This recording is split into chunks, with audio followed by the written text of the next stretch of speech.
There are moments when time folds in on itself, quiet, subtle, almost shy.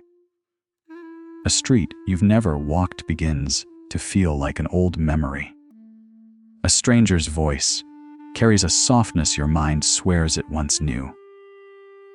And in that brief flicker, a whisper rises from deep within. You've seen this before.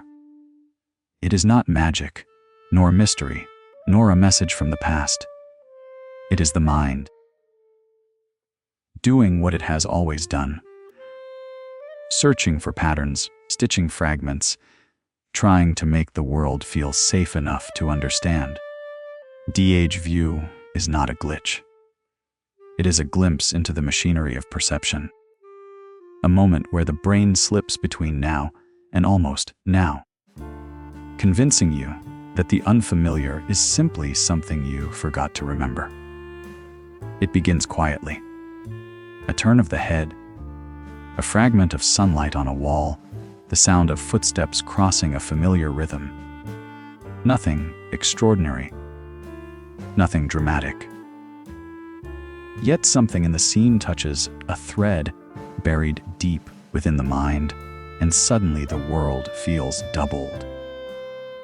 Two versions of the same moment overlap. The one happening, and the one your mind imagines happened long before.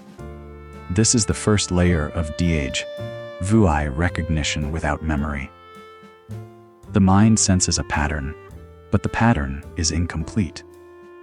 It grasps for meaning, but meaning slips like water through fingers.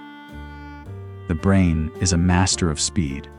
It processes far more than you consciously notice. Micro details, shadows, shapes, the emotional tone of a room. When enough of these tiny signals align, the mind activates a soft alarm. This has happened. But the truth is simpler and stranger. It's not that the moment has occurred before. It's that the moment feels shaped like something familiar. Something with a similar texture, emotion, or angle. The mind compares the present to a vast archive of impressions you don't even know you stored. A smell that echoes childhood, a color that resembles a dream, a silence that mirrors a forgotten fear. What feels like recognition is often only resonance, and resonance is powerful enough to deceive. There is a softness in this illusion, a calm, a sense of being gently returned to something you never actually left. Déjà vu is not the certainty of the past. It is the echo of the present repeating itself in the language of memory. Memory is not a library. It is not a neat arrangement of labeled events waiting to be opened. It is a mosaic, fragmented, impressionistic, created from sensations more than facts. The brain saves moments not as full stories, but as scattered pieces. A temperature, a color, a shape of laughter, the texture of someone's absence. When something in your environment resembles one of these fragments, memory lights up. But it does so quietly, indirectly. Instead of delivering a complete memory, it offers only the emotional outline. And the mind fills in the rest. This is how the familiarity mirage begins. A new moment accidentally steps on an old fragment, triggering a sense of recognition the conscious mind cannot place. The brain dislikes gaps, so it invents a bridge. It creates the feeling of a memory, even when no complete memory exists. It is a protective instinct, an attempt to make the world predictable. Familiarity often equals safety, and the mind is always searching for safety. So when it finds a pattern it thinks it knows, it rewards you with comfort. You have been here. But comfort can be misleading. Much of what déjà vu reveals is not about the moment itself. but the architecture behind perception, the speed at which the brain categorizes, the shortcuts it uses to understand the world. Déjà vu is the byproduct of a system designed for survival, not accuracy. A gentle error in the machinery. A moment where the brain trusts the shape of a feeling more than the truth of the present. Scientists describe déjà vu as a misfire.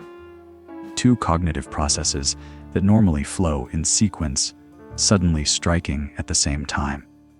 The brain perceives the moment twice, once unconsciously, then consciously.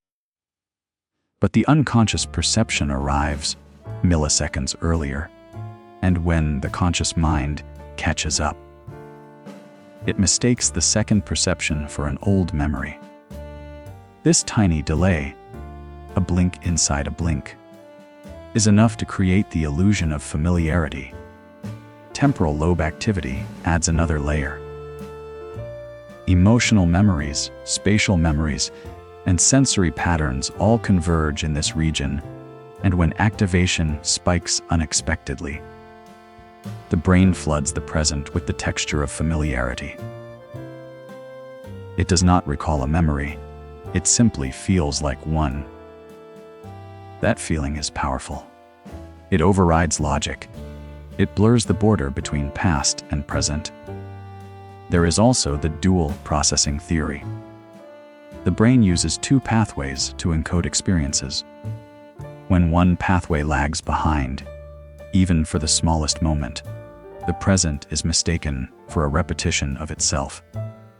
New becomes old, now becomes then. Déjà vu becomes a loop of perception. None of this diminishes the mystery. In fact, it deepens it. Even with science, the experience remains intimate, almost poetic. Something inside you recognizes something that never existed. A familiarity with no origins. A memory with no home. A story whispered by the brain to explain a moment too quick to capture. Déjà vu is not always about memory. Sometimes it is about emotion. The mind projects a familiarity onto moments that mirror inner transitions. Times when something inside is shifting, loosening, or searching for clarity.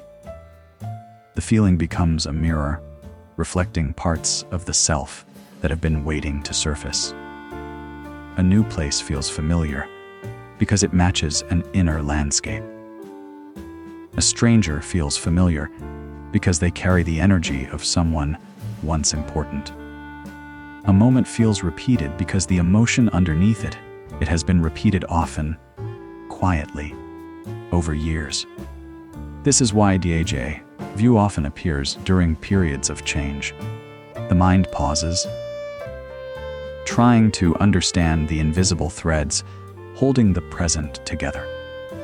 It senses a pattern forming, a subtle echo of past feelings reshaping into something new.